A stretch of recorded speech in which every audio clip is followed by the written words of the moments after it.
चिट्ठियों वाला प्यार। अध्याय 1। पहली चिट्ठी। आयशा लखनऊ के एक छोटे से मोहल्ले में रहती थी।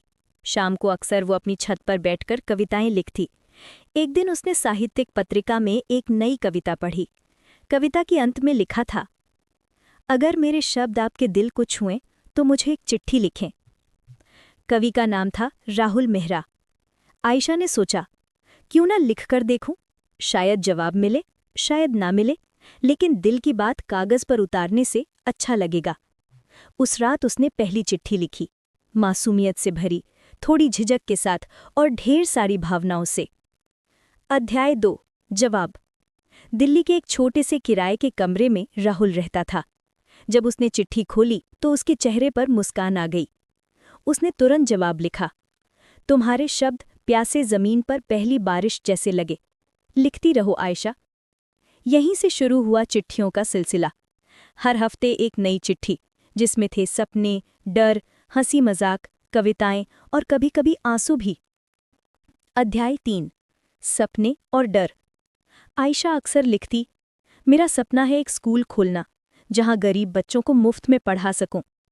राहुल लिखता, मैं लेखक बनना चाहता हूं, लेकिन परिवार चाहता है कि मैं व्यापार संभालूं।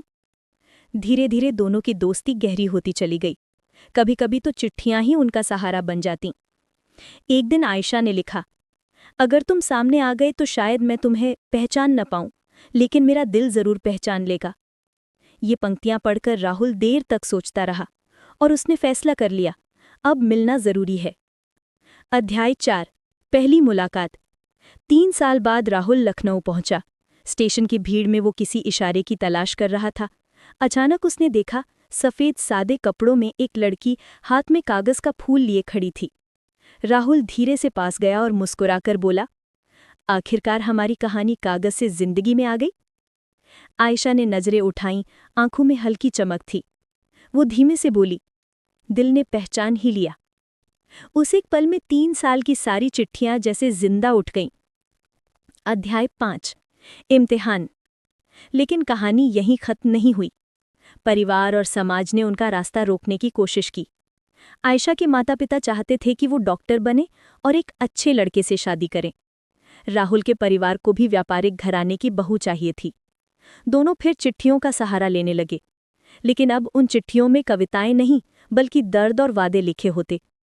आयशा ने लिखा, अगर हमारा प्यार सच्चा है तो एक दिन ये जरूर जीत जाएगा। राहुल को परिवार ने विदेश भेज दिया। चिट्ठियां आना बंद हो गई। साल गुजर गए। आयशा स्कूल की अध्यापिका बन गई। एक दिन उसने पुराने बक्से से वो कागज का फूल निकाला, हाथ में लिया और उसकी आंखें भर आईं।